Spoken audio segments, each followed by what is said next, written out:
ನಾವು ಕೆಳಗೆ ಲೋಡ್ ಬಂದ್ವಲ್ಲ ಅದನ್ನು ಮಾಡ್ಕೋಬೇಕು. ಹಾ ಏನಮ್ಮ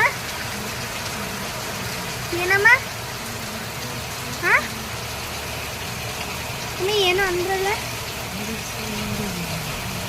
ಚೆನ್ನಾಗಿತ್ತು ನನಗೆ.